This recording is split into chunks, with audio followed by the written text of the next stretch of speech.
अपने देखिए कबीरपंथ के जो बड़े बड़े मठ उनकी बात करता हूं।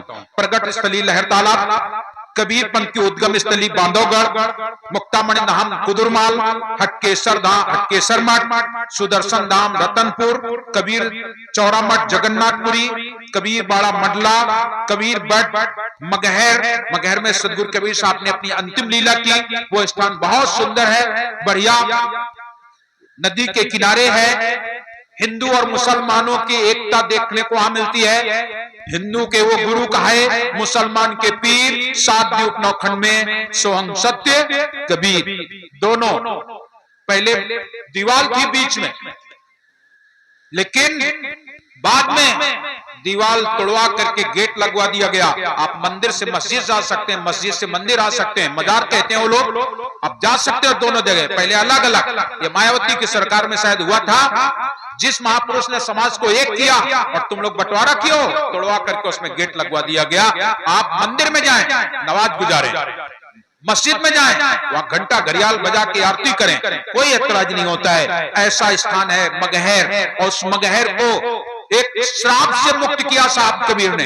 कुछ लोग ऐसा कहते थे मगहर में मरेगा तो गधा होगा। सदगुरु कबीर साहब वहां गए और अंतिम लीला करके बताया, अरे जो लोग परमात्मा के नाम पर रहते हैं और उनकी मृत्यु किसी विशेष स्थान में हो, वो नरक जाएगा, ऐसा कैसे हो सकता है? बिल्कुल नहीं हो सकता। उस बात को सिद्ध करने के लिए मगहर साहब चले गए। कबीर चौरा अमरकंटक, कबीर चौरा काशी, कबीर धाम कवर्धा, कबीर धाम सिंगोड़ी, कबीर धाम कबीर धर्मनगर दामाखेड़ा। इसके अलावा कबीर पंथ के मानने वाले संत जो कबीर साहब को मानते हैं, उनकी ध्यान दीजिएगा, लिस्ट कितनी बड़ी है। सबसे पहले तो स्वामी रामानंद ने भी अंत में साहब कबीर को अपना गुरु माना है, और यह साखी उनकी मिलती है, तुम करता तुम साध हो, तुम देवन के देव, तनमन तुमको अर्पियो, कुल दीक्षा मोए देव। रामानंद जी ने यह बात कही है। रामानंद जी स्वयं भक्ति मीराबाई को लोग कृष्ण जी की पुजारी मानते ना। जिस समय मथुरापुरी हमारे साहब गए हैं, उसी समय पर मीराबाई भी वहां थी। धर्मदास साहब के साथ मीराबाई वहां से बांधवगढ़ आ गई, और बांधवगढ़ में उसकी समाधि पाई जाती है। मीराबाई की समाधि और कहीं नहीं मिलती है। बांधवगढ़ में जब हम लोग जाते हैं, कबीर तलैया के ऊपर जब हम पहुंचते हैं, तो उसी के पास मीराबाई की समाधि पाई जाती है। इसीलिए मीराबाई ने भी कबीर साहब के भजनों को खूब गाया है, एक दो नहीं, खूब गाया है। और हमारे कबीर पंथ में भी मीराबाई को सम्मान दिया जाता है। संत रविदास जी महाराज, ये तो साहब के साथ में बिल्कुल समकक्षी हैं। एक ही गुरु के रामानंद जी को साहब ने अपना गुरु माना, और ये संत रविदास जी भी रामानंद जी के हिस्से से।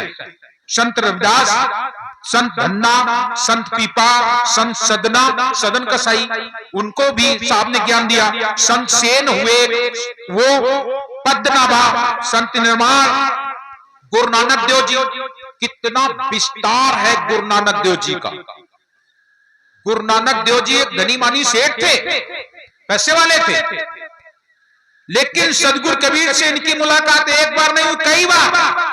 अमरकंटक की जहां दूध धारा बता रहे हैं, वहां पर जो बट है, वहां पर भी गुरु नानक देव जी की मुलाकात हुई है।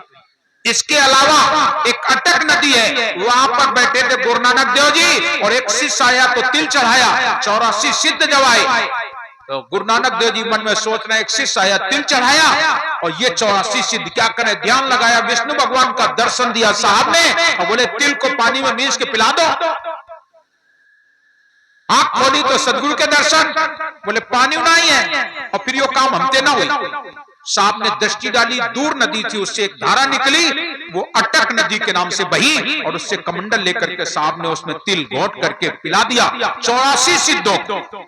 उसमें गोरखनाथ जी भी थे, कुंभक ऋषि जल, सब लोग बोले तुम्हारा एक लोटा जल कैसे सबकी प्यास बुझाएगा? साहब बोले ये कबीर साहब का जल है, आओ भर भर पियो। आए लोग भर भर के पी रहे हैं, गोरखनाथ जी का भर दिया। गोरखनाथ जी बोले मेरे पीछे कुंभक ऋषि आ रहे हैं जो अचमन कर गए थे समुद्र को। साहब बोले वो अचमन कर गए होंगे, आओ भर भर पियो। उनका भी भर दिया, सबका पिलो, सबको पिला दिया।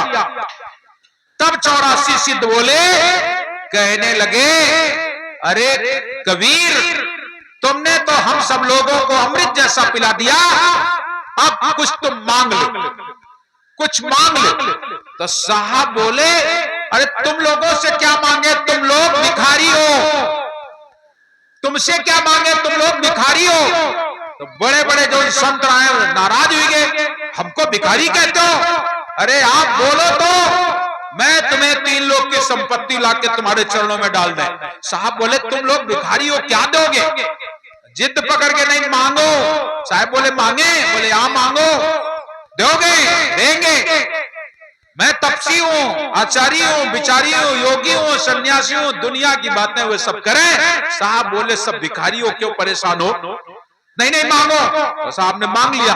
बोले, दे सकते हो? बोले क्या? 5 पैसा वर गरीबी और शांति दे दे। देखने लगे एक दूसरे की तरफ, हम तो गरीब नहीं ना, हमारे पास तो 4 आसन है, हमारे पास तो शांति नहीं, कौन हमारा आसन छू ले तो श्राप दे देते। सब जन साधु एक दूसरे के मुंह ताके, को के पास ना गरीबी ना शांति, बिल्कुल नहीं। कहां है, कहां है? ला के देंगे। उस समय बड़े बड़े संत कहते हैं, पहुंचे जा करके ब्रह्मा जी के पास, मांगे 5 पैसा वर गरीबी शांति। ब्रह्मा जी बोले, हमारे पास ना, हम तो खुद मालिक, हम 3 लोग सब काम हमारे तो है, हमारे पास ना गरीबी ना शांति। शिव जी के पास पहुंचे, उन्होंने भी, अरे हमें तो तुरंत क्रोध आ जाता है, उन्होंने भी नहीं दिया। पहुंचे जाके विष्णु जी के पास, विष्णु जी बोले, कहां फंस गए? 5 पैसा वर गरीबी और शांति पूरे संसार में नहीं है, केवल 3 पैसे वर है, वो मेरे पास। जब मेरे को भृगु ने लात मारी थी तो मैंने उनके पैर दबाए थे, क्षमा बलन को चाहिए, छोटन को उत्पाद, और का हरि को घर के घट गयो जो भृगु मारी लात। 5 पैसा को मांगे? बोले कबीर। कबीर? अरे वहां अतल शांति का भंडार है, चलो। स्वयं विष्णु जी चल करके आए और हाथ जोड़े चरणों में गिर गए। 5 पैसे वर गरीबी और शांति नहीं है। साहब बोले, मैंने तो पहले कहा था तुम लोग भिखारी हो, कंगाल हो, मैंने तो पहले कहा था तुम भिखारी हो, कंगाल हो, नहीं है तुम्हारे पास। विष्णु जी बोले, सब लोग प्रणाम करो, क्षमा मांगो। सबने क्षमा मांगी। और वहां पर गुरु नानक देव जी कहते हैं, तिल घोटक ताड़ी लगी, नाना दरिया तीर, और नानक की संशय मिटी, सदगुरु मिले कबीर। बाह बाह गुरपुरा है और नानक चरणों का दूरा है। सिरवाहे गुरु ये उनका मंत्र पड़ा। इसलिए गुरु नानक के मानने वाले लोग अपने आप को सत्यनाम लिखते हैं। उनके यहां भी सतनाम लिखा जाता है। वैसे एक ओम लिखा, तो वो भी लिखते हैं, एक और ओम ये भी लिखते हैं, लेकिन सतनाम भी लिखा जाता है, क्योंकि सतनाम कबीर के अलावा और कहीं नहीं मिलेगा। सदगुरु कबीर ही सतनाम देते हैं, वहां भी सतनाम गाया जाता है। और उनका जो गुरु ग्रंथ है, सबसे अधिक वाणी सदगुरु कबीर साहब की है।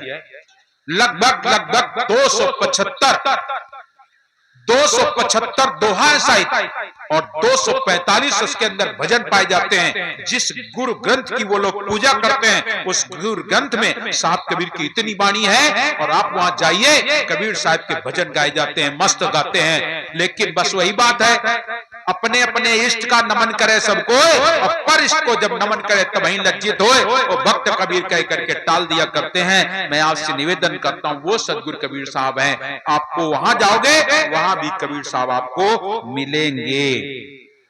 तो गुरु नानक देव जी भी हमारे साहब के शब्दों से प्रेरित हैं, और यही कारण है कि उसमें गुरु ग्रंथ में कबीर साहब की वाणी मिलती है।